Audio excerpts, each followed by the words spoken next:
sou a Cristina, você está no Relivrando e hoje a gente vai conversar sobre Tess dos D'Urberville, do Thomas Hardy, dando continuidade aqui às obras lidas durante o Victober, né, que é um mês dedicado à leitura das obras vitorianas, ou seja, obras que foram escritas em inglês durante o reinado da Rainha Vitória. Eu já li outra obra do Hardy, eu já li Judas o Obscuro, já fiz vídeo aqui no canal, deem uma olhadinha lá. E antes de eu falar sobre esse livro aqui, eu vou fazer os pedidos que eu sempre faço, que é para vocês se inscreverem no canal caso não sejam inscritos. Se forem inscritos, verifiquem se a inscrição de vocês ainda está ativada e aproveitem para ativar o sininho para receber as notificações dos vídeos que saem todos os sábados. Combinado? Esse livro aqui pode ser lido da seguinte maneira. É a história da Tess, né, a Teresa, o apelido dela é Tess, que pertence a uma família de agricultores arrendatários de terra e que são muito pobres. O pai é alcoólatra, a mãe vai mais ou menos na onda do pai, né? Eles tiveram vários filhos, a Tess é a filha mais velha, é a única que teve uma educação um pouquinho, né, mais avançada, portanto ela sabe ler e sabe escrever. Mas eles vivem numa absoluta miséria e um momento aqui, logo no início do livro, o pai descobre que apesar de eles chamarem D'Urberfield, né, o nome verdadeiro deles é D'Urbervilles, que significa que eles pertencem a uma família de aristocratas normandos, né, que já não existe mais, né, que já se extinguiu e que em um dado momento o nome deles foi mudado de D'Urbervilles para D'Urberfield. Não se explica muito bem porquê, né? Mas nesse momento que o pai descobre isso, ele começa a achar que o simples fato dele pertencer a essa família aristocrática vai fazer com que a vida dele mude, né? E, na minha opinião, meio que justifica o fato dele não gostar muito de trabalhar, né? Dele não gostar muito de pegar pesado, né? E de deixar a família dele passando necessidades por causa disso. Bom, isso vai ter algumas implicações, como, por exemplo, né, quando a mãe sabe dessa história, eles descobrem também que há uma família de D'Urbervilles morando muito próximo deles e que são donos de terra, e aí eles fazem com que a Tess, que é uma garota de 16 anos, vá até essa propriedade, fazer contato com essa família e dizer para eles, olha, nós somos parentes, apesar de termos um nome, os nomes diferentes, porque esse não é o nosso verdadeiro nome, né? Ela vai lá, só que o que ela encontra lá não é o que eles esperavam, né? Não é um ambiente amistoso, né? Ela vai encontrar lá um homem mais velho, né? E que acaba abusando da inocência dela, né? E a partir de então, a história da Tess é só desgraça, né? Então, essa é a leitura que a gente pode fazer, né? De uma garota que é abusada por um homem mais velho e que a partir de então a vida dela vira uma desgraceira só, né? Bom, essa seria uma leitura muito simples e que não faz o romance ruim. Não, muito pelo contrário, é uma história muito bem escrita. O Thomas Hardy escreve muito bem, ele faz descrições muito interessantes, tanto das pessoas quanto da natureza. E eu já vou explicar para vocês por quê, né? Mas eu acho que a gente pode dar um passo além, né? E tentar entender o que o Thomas Hardy quis dizer com esses personagens, com essas situações, com essas descrições que ele faz. Lembrando sempre que a gente está falando de um escritor do século XIX que tem algumas características, como, por exemplo, né, usar esses fatos e essas pessoas da vida cotidiana, né, da vida muito simples, para explicar, né, para refletir sobre as mudanças que estavam acontecendo durante o século XIX. Tá? Ou seja, durante o período em que ele está escrevendo esse livro. Ele escreveu esse livro já no final do século XIX, que é 1890, mas o retrato dele é de todas essas mudanças que estavam correndo, né? A industrialização, né? As pessoas que trabalhavam no campo e que estão deixando o campo para aproveitar os novos empregos que estavam sendo criados por essa industrialização. Além disso, Thomas Hardy não era um escritor romântico, né? Definitivamente. Ele era um escritor muito mais realista. Tanto que esse texto aqui, quando foi para a mão dos editores, foi lido, relido, revisado, né? E os editores ficaram muito incomodados com a sensualidade da personagem e com a imoralidade do texto, né? Lembrando sempre que nós estamos numa época vitoriana, né? Temos que ler esse texto dentro do contexto histórico, nunca com os nossos olhos do século XXI, senão o texto vai ficar muito sem sentido, né? E aí, o Hardy já tem essa característica que ele já mostrou ali no Jude, que é essa subversão da moralidade da sociedade, né? Então ele faz isso, né? Esse texto realmente para a época foi considerado imoral. Tanto que na cena em que a Tess é abusada, né, há uma descrição muito sutil, né? A gente acha que as cenas de sexo vão ser assim explícitas, mas não são, né? Mas essa descrição sutil não é só em relação à descrição da cena, mas também é em relação ao que estava acontecendo ali. Quer dizer, a Tess foi forçada a fazer ou ela foi levada a fazer? Né? Há uma sutil diferença, mas uma diferença muito importante e que dá o teor de todo o texto a partir dali. Né? Então vamos tentar botar um pouquinho de ordem aqui nos meus próprios pensamentos, né? Então, quais são os temas deste livro aqui? Né? Por que ler este livro aqui é importante? Né? Ler este livro entendendo o contexto histórico-social em que ele foi escrito, de 1890, do século XIX. A gente não pode ler esse livro com os nossos olhos do século XXI, senão esse livro vai ficar simplesmente um romance. E como eu disse lá no começo, a gente pode tentar se aprofundar um pouco mais e fazer esse livro ficar um pouco mais interessante. Então, quais são os temas do livro, né, desse livro aqui? Primeiro, que eu gostaria de destacar é o tema do destino e do livre-arbítrio. Né? Então, a Tess é simplesmente uma garota que nasceu numa família pobre, que mal sabe ler e escrever, que tem uma ingenuidade, a sua ingenuidade dos seus 16 anos, e que acaba sendo abusada por um homem muito mais velho, que é muito mais safo, né, que tem dinheiro, né, e que a seduz de todas as maneiras. É isso. Ou nós, assim como a Tess, somos fruto de tudo que veio antes de nós. A Tess, por exemplo, descobriu que ela é fruto de uma família aristocrática, né? E isso tem consequências ou não, né? Ou nós temos o simples, nós somos livres para decidir quem nós queremos ser, né? Então, nós somos determinados por aquilo que nós já fomos, ou tudo que foi antes de nós, ou nós temos o livre-arbítrio para escolher ser alguma coisa diferente.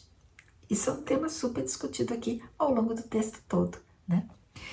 Outro tema que é muito abordado aqui nesse livro são as mulheres e a feminilidade. E eu já falei para vocês que a Tess é uma personagem muito sensual, e isso é explorado ao longo do texto. Inclusive, ela tem ciência dessa sensualidade dela, e ela usa isso de alguma maneira, às vezes até inconsciente. Tem uma versão que foi feita para o cinema, acho que foi nos anos 80, logo no início, acho que foi 1980 mesmo, que é uma versão filmada pelo Polanski, e a Tess é feita pela Natasha Kinski, que era uma menininha na época, e muito linda, por sinal, linda mesmo. Ela tinha os lábios grossos, assim, uma pele maravilhosa, uns olhos grandes, ela era bastante ingenuamente sensual. Eu acho que foi assim, uma atriz perfeita para o personagem. Das versões que eu assisti, eu acho que essa aqui é a mais fiel. Mas eu também não sei se nessa versão do cinema dá pra gente ter a exata noção do que ele tá falando aqui. Porque eu dei um spoiler, né? Falei que a vida da Tess, do momento em que ela foi seduzida pra frente, foi uma desgraceira. Mas isso não significa que não aconteceram outras coisas, inclusive ela conhecer, ter um novo amor com esse personagem que ela conhece aqui, que é o Angel. E o Angel se apaixona pela Tess, mas ele se apaixona por uma Tess que ele considerava única, né? Uma Tess que ele idealizava, né? Então o amor que ele sentia pela Tess chega até a me parecer aquele amor cortês da Idade Média, né? Um amor totalmente idealizado por alguém que você nunca vai alcançar. Só que a Tess, ela era fruto de tudo que tinha acontecido para ela. Quer dizer, ela só era aquela mulher única e especial com a qual ele teve contato por tudo que aconteceu com ela até aquele momento, né? Só que ele não sabe nada do que aconteceu com ela. Então, né, fica uma coisa assim, conflituosa, tá? Dentro da cabeça da própria Tess, né? E ele trata desse tema de uma maneira muito bonita, porque a Tess, ela tem uma identificação com a natureza, né? Que é aquele tal paganismo. O que é esse paganismo, né? Ao longo do livro todo, o Hardy vai fazer alusões ao paganismo, né? Ao paganismo rural, né? Através de seres mitológicos, de seres folclóricos. Ele vai fazer várias citações em contraposição com várias citações da Bíblia, né? Então, ele está o tempo inteiro contrapondo a moral cristã aos costumes pagãos, rurais, né? E mitológicos. Então, ele está o tempo inteiro mostrando pra gente esse contraste. Inclusive a Tess é o tempo todo identificada com a natureza, né? Então, quando a natureza está ensolarada, com borboletas, com flores, né? O sol brilhando, a natureza está, a Tess está num bom momento, né? Quando a Tess está num mau momento, a natureza também está num mau momento. Está chovendo, né? Está trovejando, está escuro, né? Tudo mais, tá? Inclusive, ele usa o que se convenciona aqui chamar de falácia patética, né? Eu procurei aqui no Google o que significa isso, para dar definição para vocês, que é quando você pega emoções humanas e coloca em alguma coisa não humana. Então, por exemplo, dizer que o vento soprou através das árvores. Não, o vento não sopra, quem sopra é o ser humano, né? Então, isso é a tal falácia patética, né? É atribuir ao vento, que não é humano, uma condição humana, né? Que é assoprar. Né? E isso acontece o tempo inteiro com a Tess, né? Então, e com a natureza, né? Nessa associação que ele faz da Tess com a natureza, em contraposição com os valores morais cristãos, que ele está o tempo inteiro jogando ali no livro, através dos outros personagens, né? Do cara que seduz a Tess, do Angel que tem esse amor, né, idealizado e que descobre que a Tess não é tão ideal assim, né? Da família da Tess e por aí vai. Então, em todos os momentos do livro, ele está contrapondo essa moral cristã, né, a esses costumes e a essa moral pagã rural. Mais um tema que é super explorado aqui no texto é esse contraste, né, entre o campo e a cidade. Então, os trabalhadores que haviam ficado no campo naquela época, eles eram muito mais explorados, né, porque a mão de obra estava escassa, né? Já havia chegado algumas máquinas, mas mesmo assim os trabalhadores sofriam muito, ganhavam muito pouco, passavam muita necessidade. E olha que interessante, a Tess fica circulando, né? Andando em círculo nessas propriedades ao redor do lugar onde ela havia nascido, crescido, né? E se criado. Então, só que esse lugar não ficava mais do que 4 horas de distância de Londres. Então veja, ela podia mudar a vida dela se ela se aventurasse a caminhar 4 horas até a cidade. Ele levanta o tempo inteiro eventos dos antepassados dela para perguntar, ela é fruto de tudo isso, né? Fruto de tudo que aconteceu com essa família aristocrata, né? Que vivia da exploração dos outros, né? Ela é fruto disso, ou ela hoje é uma Durbeyfield, né? Esse nome não mudou por acaso, né? Ela tem hoje o livre-arbítrio de escolher ser uma nova pessoa, ou ela está determinada a ser a Tess, né? Descendente dos Durbeyfield. E sofrer todas as consequências disso, né? Bom, além desses temas que eu falei, a gente vai encontrar muitos outros. E vai encontrar, inclusive, o Angel viajando para o Brasil, gente. Olha só a minha ignorância, né? O Angel, esse personagem que eu citei aqui, que se apaixona pela Tess, ele faz uma viagem para o Brasil para conseguir dinheiro, né? Então ele vem aqui, convidado pelo governo brasileiro, vai para a região do Paraná, trabalhar nas terras, né, do Paraná. E eu nunca eu tinha associado o nome Londrina com Londres. Total ignorância minha, né? E aí eu descobri que teve uma leva de imigrantes, ingleses, né, ou da região ali da Grã-Bretanha, que foram para a região do Paraná e que foram explorar as terras, né, ganhar dinheiro. Então, esse tema também aparece aqui no livro. E para complementar esse tema aí das mulheres e da feminilidade, no momento em que a Tess vai ser seduzida, né, ele coloca a personagem no meio da natureza, né? Então, todos os elementos da natureza meio que colaboram para que a coisa aconteça ou não, né? Aí a gente tem que descobrir lendo o livro. Mas no final da cena, olha a conclusão que ele tira, gente. Eu estou lendo aqui a versão que já está traduzida, que é essa versão, eu vou botar em algum lugar aqui da tela, para vocês verem a versão que vocês têm em português.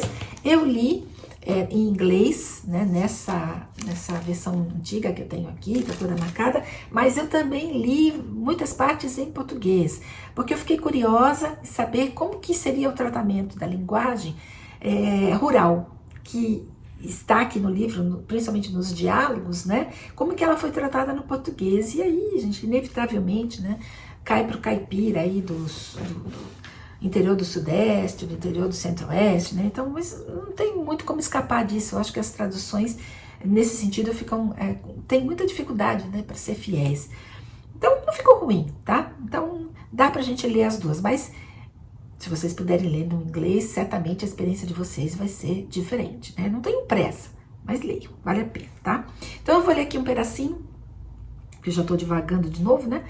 Daquele trecho que eu falei pra vocês, que é o final da sedução, tá? Então olha só o que ele pergunta. Ele diz assim: por que aquilo sob tão belo tecido feminino, delicado como a seda e praticamente tão puro quanto a neve até então, deveria ser violada por tão bruto desenho como aquele que estava destinado a receber? Por que o bruto apropria-se do mais fino? O homem errado da mulher, a mulher errada do homem? Opa! Aí a gente já começa a questionar e a pensar sobre o que ele está escrevendo aqui. Porque se no começo da frase ele disse assim, destinado a receber, né? Ela estava destinada a receber aquilo, mas ao mesmo tempo ele diz assim, o homem errado escolhe a mulher e a mulher errada escolhe o homem. Quer dizer, ele está contrapondo de novo aí, olha, o destino com o livre-arbítrio, né? Até onde vai um e começa o outro.